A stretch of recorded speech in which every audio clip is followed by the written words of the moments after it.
In Full Zoom is presented by Calvo Enterprises Inc. and IT&E. Good everyone, and welcome to another edition of In Full Zoom. I'm Nestor LaConta, and this week we're going to talk about a little bit of a more serious topic, and that is suicide prevention. And joining us for this week is Kristianna Whitman with the Guam Behavioral Health and Wellness Center and epidemiologist Dr. Annette David. Thanks for joining us, ladies. Hey, it's great to be here with you, Nestor. Thank you. All right, first of all, let's talk about this workshop that's going to be this coming week. Dr. David, do you want to go ahead and introduce that, the show meeting? Sure. So what we're having this week is the quarterly meeting of the State Epidemiological Outcomes Work Group of Guam. This is a data work group that's been in existence since 2003, so it's almost 20 years old. And what it does is it looks at all the different data sources that have to do with tobacco, alcohol, drug use, and mental health. And what we do is we analyze the data and try to make sense to see what story the numbers are telling us about some of the key issues that relate to mental health and mental wellness here on island. Yeah. Getting to the topic of suicide prevention, where do we stand right now currently? Is it on the rise, or is it leveled off, or is it decreasing? Kristianna? I'm going to actually, if it's okay, I'm going to let Dr. David respond to that, just because that's the data she'll be presenting this week at the SO meeting. And then I'll add a little bit to what our expectations of the SO meeting are. Sure, Dr. David? Sure thing. But Kristianna, we're going to be letting the secret out before the meeting. This is true. And actually it was already announced at the proclamation signing. So there really is no secret. So okay. Yeah, we are on the decline, which is a good thing, but I'll go ahead and let Dr. David share a little bit more. Right. So the pandemic was a big question mark for all of us working in the mental health community. And the issue was, would this worsen the status of suicide here on island? And in 2020, what we saw was a quite significant rise in suicides when the pandemic started. And we had thought that with the continuation of the state of emergency, that we would see even higher rates in 2021. To our surprise, what we saw was a decline, and it wasn't a small decline, it was actually a significant one. Now, having said that, suicide is still an issue here in Guam. It is still higher than what you see for most of the US states and territories, and it is higher than some of the countries in our region. But the trend from 2020 to 2021 was an improvement. Yeah. And Kristianna, that's kind of surprising in that because of the pandemic, you would think that there would be probably more cause to create depression or that sort of thing. But yet there was what you guys term a significant decline. What do you attribute that to? So there's actually a lot of things. I mean, I always brace myself when we're getting the numbers because it is a little bit nerve-wracking, and anything more than zero is always more than that we need, right? But I would say there's a bunch of things. I started back at Guam Behavioral at the beginning of the pandemic, and I was really involved with standing up and kind of training and preparing the Guam Behavioral Health Crisis Hotline, which was promoted highly in the community, and it was definitely being used. And then just recently, we transitioned to the 988 Lifeline, which is a very easy to use number that people can use to access any kind of services that they might need. So I'd say, number one, ultimately in the community, we have more structures and infrastructure in place for people to ultimately access assistance and help when they might need it, which is a really good thing. That's something that we've been wanting, we've been hoping to promote or been trying to promote in the mainstream spaces for many, many years. And so for people, perhaps during this really difficult time, to recognize that, that help is available to them, perhaps was one of the preventative factors. Also because we were at home a lot, we really tried to emphasize the assistance that natural helpers could provide. We were at home with our kids, we were at home with our families, that we saw the same people for every day of the week, and so we noticed each other, we noticed how people might change, or and so it was really important through our social messaging and our media messaging that we were also promoting, kind of like see something, say something, right? If you know someone who might be going through a difficult time, check on them. And then even beyond that, help them to get the assistance that they might be needing. Lastly, and I don't want to put everything out there, but our basic needs are challenged, during these difficult times. Things that people were calling the hotline for not just because they had these mental challenges or mental health issues, were feeling lonely, but because they couldn't pay their rent and they were feeling, the pressures of those things, or gosh, I need to work, but I don't have anywhere to put my child. And now, what do I choose between taking care of my child or putting food on the table? It's kind of a lose-lose situation. So, we saw a lot of these structures that were implemented, PUA, for example, that were put up and that really helped people to address some of those basic needs. And that seems to be continuing on, as people kind of get back and move toward recovery. So I do hope that, we continue to not only look at the spaces of kind of intervention, but also those upstream preventive factors, or those what we call social determinants of health, really checking in on those basic needs that that impact our health and impact our positive living, right? Is just being able to afford a house or afford healthy food. So I don't know if that, those are just my thoughts in terms of some of the things that might be contributing to the decline and things that we hope to promote. Those are part of our strategic plan moving forward. In Full Zoom is presented by Calvo Enterprises Inc. and IT&E. GU Self-Storage, conveniently located near the Harmon McDonald's. We offer affordable rates, online payments, and auto bill pay for your convenience. Plus gate access daily from 6 a.m. to 9 p.m. Call us today at 648-7867 for more information. In Full Zoom is presented by Calvo Enterprises Inc. and IT&E. Sure. And Dr. David, based on your research, which demographic in particular is most prone to this kind of suicidal tendencies? Because we have a small population and the numbers are small, a change in one or two over each year can make a tremendous difference. But if you look at the data over the past 10 or 20 years, what we find is that when we do the what we call the ethnicity-specific rates, meaning we look at the rates for each ethnic group based on the population size here, we find that in general, the Chuukese and the Chamorro population tend to have the highest risk. And then also when you look at just the suicide deaths, what we find here in Guam is that they happen much more among men than among women. And when you look at the age groups, what we find here in Guam, unlike in the US mainland, suicide here is a phenomenon of the young. About half of all suicides happen in those under the age of 30, which is very much unlike the US mainland, where the highest risk for suicide is in those who are age 85 and older. So a very different demographic profile that we see here in our island. How would you explain the disparity there, the difference rather? Well, you have to look at the totality of our situation here in Island, right? There are also, I think, cultural perhaps, or even things in our mythology, even things in the values that we imbue the act of suicide with. If you recall, among the Japanese, suicide was considered an honorable form of dying in the military, right? You have the kamikaze pilots, what happened in Saipan at the end of the war, for instance. Here in Guam, if you think about the story of the two lovers, right?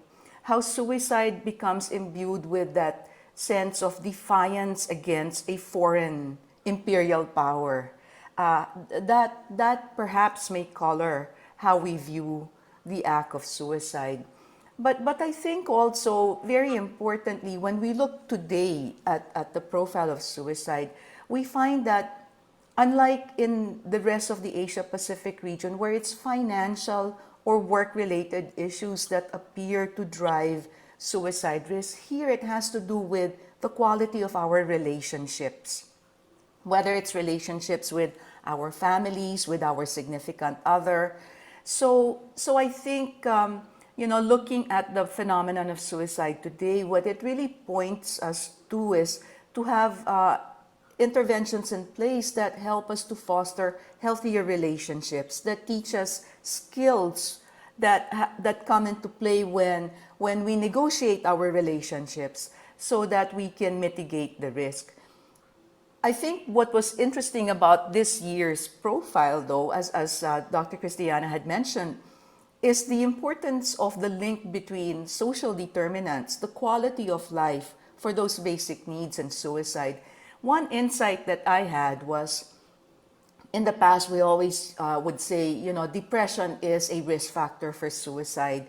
Tobacco, alcohol use, drug use, those are the risk factors. And so we have to focus our interventions on addressing the depression and addressing the substance misuse. But in fact, if you really think about it, I think the insight we should be taking from this year's data is that depression and substance misuse are not in themselves the disease that you have to cure. They're not the root cause, but they're in fact symptoms of even more underlying issues, like the ability to pay your rent or the ability to put food on the table, childcare versus work, those things that Kristianna had mentioned. I think what came out of last year, despite the pandemic continuing, were the social supports that our government put in place to address these very fundamental needs of people. And I think we saw the positive impact with the decline in the suicides. In Full Zoom is presented by Calvo Enterprises Inc. and IT&E. GU Self-Storage, conveniently located near the Harmon McDonald's. We offer affordable rates, online payments, and auto bill pay for your convenience. Plus gate access daily from 6 a.m. to 9 p.m. Call us today at 648-7867 for more information. In Full Zoom is presented by Calvo Enterprises Inc. and IT&E. Yeah, and Dr. Whitman, can you elaborate on that? Some of the things that GIBWIC is doing to address this issue?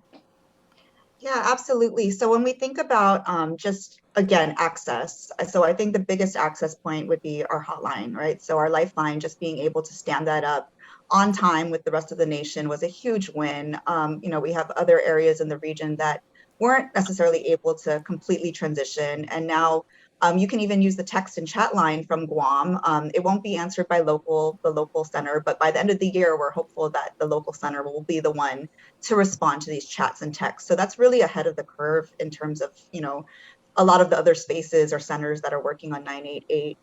The other thing that I just want to add is that we were able to stand up our mobile crisis response team, or MCRT. So one of the biggest challenges with regards to accessing or having people kind of access services is in transportation and not having, and then they end up calling 911 or the GPD or the police. And so now we have a team of people who are trained mental health professionals that can actually respond to mental health crises and challenges, which gives us another kind of space to really access these individuals who might be at greatest needs of assistance. So kind of promoting that openness to healthcare, right? And that without having to go through to an emergency room or to the correctional facility, right? So it's, that's really, I think I would say, positive areas in that part of the space in terms of intervention.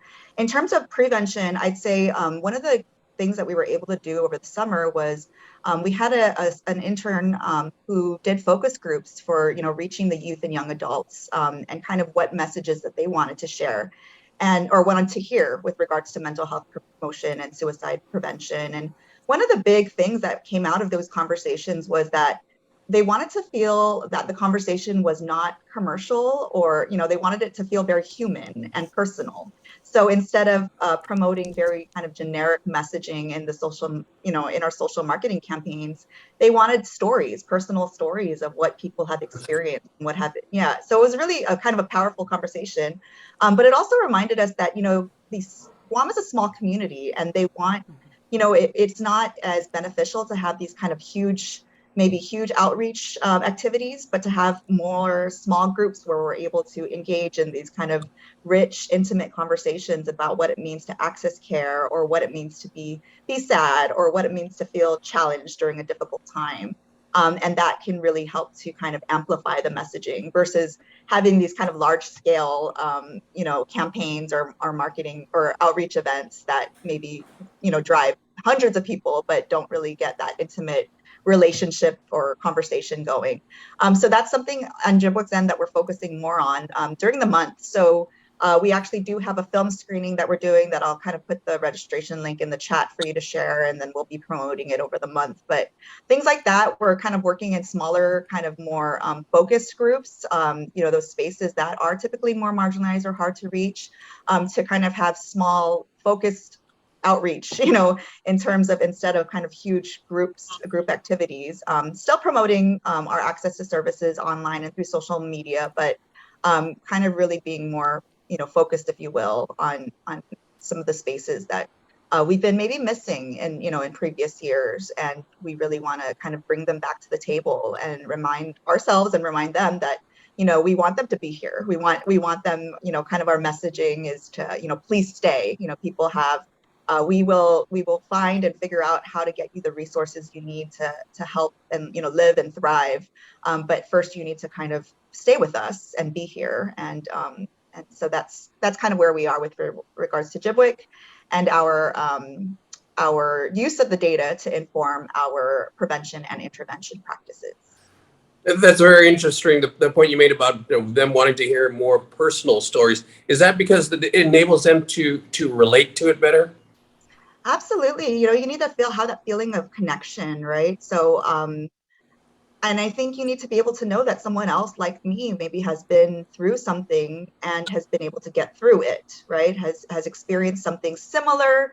Obviously it's not going to be the same thing as what I've been feeling, but they got through it and they're talking about it. They're here in this space and they want to share it, and perhaps that gives me the energy or the motivation to get that assistance or to go through that. If not, and everyone has a different pathway to getting assistance or to sharing their story or experiencing difficulty, and so even if it's not now, perhaps they remember it's kind of like a seed planted in them that like, oh, okay, well now I feel kind of ready, and I remember that person who shared their story about how they got help or what they did, and so maybe I can do that too.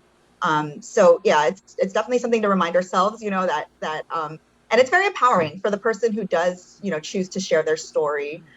Someone actually just recently reached out to me, and she's going to be try to be active. It's her active with regards to her experiences with suicide attempts as a young adult, and it was very powerful for me to hear her open up. And it was really about because she had noticed that she had not had anyone who seemed to be like her, who she could look to support. So she wanted to kind of share that message to someone else who might be going a similar challenge. So I encourage people, if they are wanting to talk, I would love. I mean, it can be a very empowering thing to share your story if you're ready.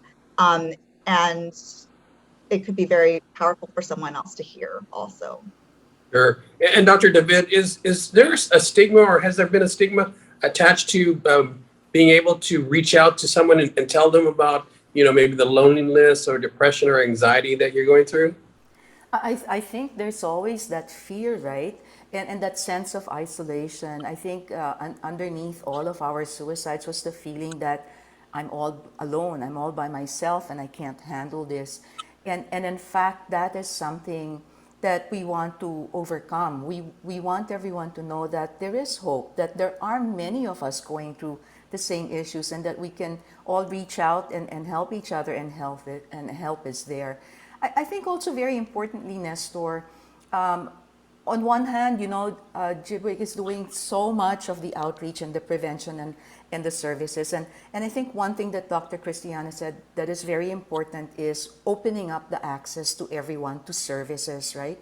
And so that's at the clinical end, that's at the what you would call a downstream intervention, is to really ensure that there is universal access to mental health services and to mental wellness interventions for the community, for everyone. So this idea of universal health coverage is very, very critical for our community to make sure that there are supports in place for every single person, regardless of your occupation or your private insurance status, that everyone has access to the mental health services downstream. But let's not forget the upstream intervention as well. And I think what we saw last year was a whole of government approach, because really suicide is a symptom of a societal phenomenon.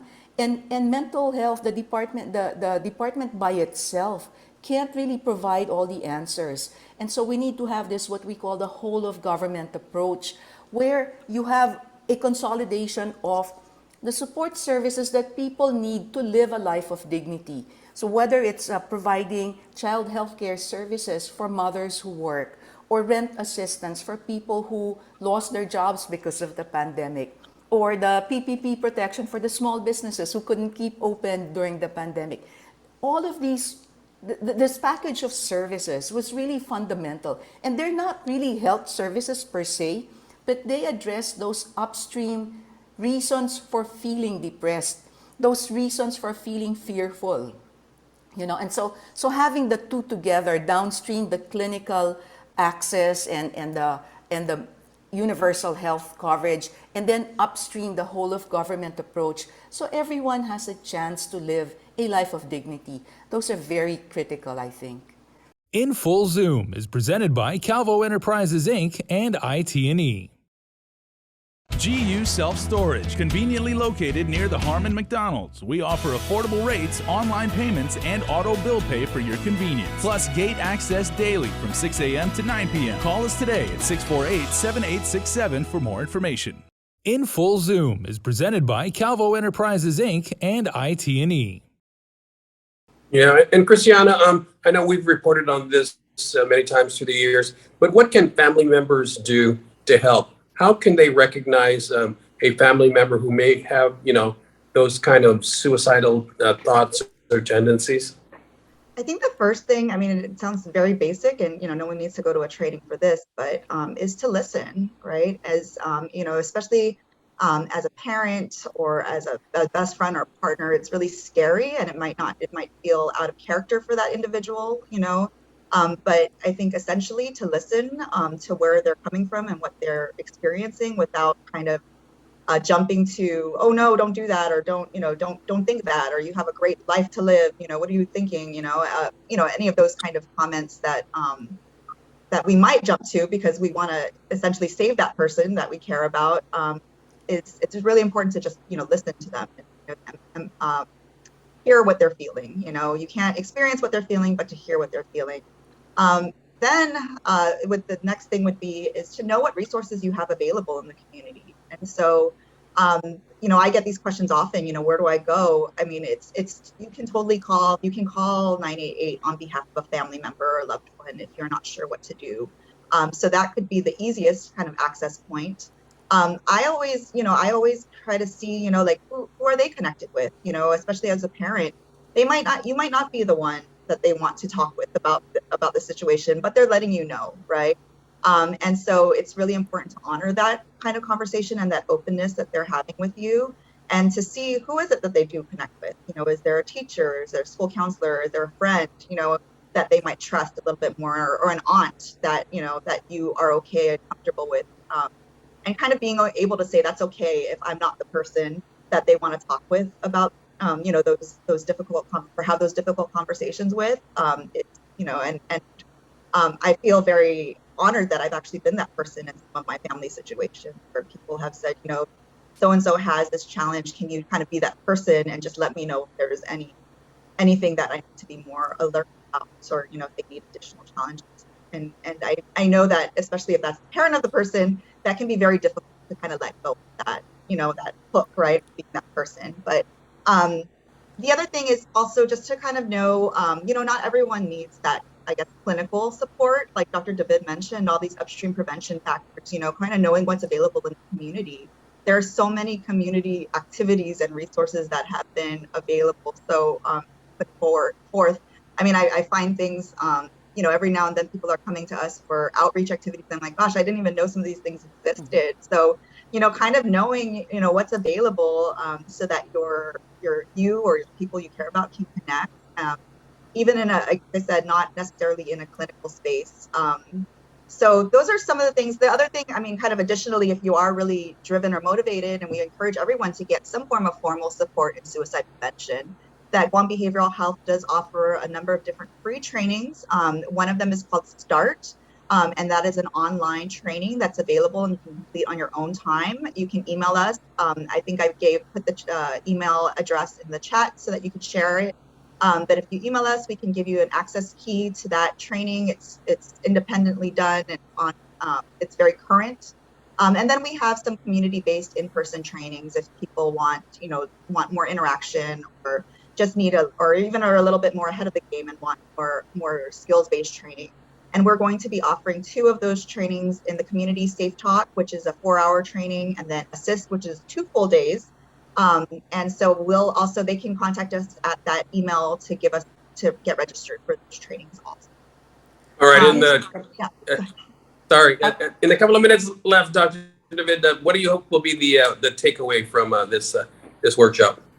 The takeaway is that there is hope and that there is something that each of us can do. And so I was going to say that the trainings that Dr. Kristianna was talking about are in fact open to everyone in the community. You don't need to have any healthcare training to be part of these outreach trainings. And I think that that's really the key, is for everyone in our community to know how to recognize the risks and to know what to do to keep people safe. And it's really about each of us watching out for each other, which is the true meaning of community here in Guam. Sure. And thank you both, Dr. Kristianna Whitman and Dr. Annette David. It's good to hear that we're seeing a decline, but we still got a ways to go in as we commemorate or celebrate. I don't know what the word to do. Observe, I guess, is the best word, as we observe Suicide Prevention Month. Thank you very much. Thank you. I'm Annette David. Thanks for watching, everyone. We'll see you again next week on In Full Zoom. In Full Zoom is presented by Calvo Enterprises Inc. and IT&E.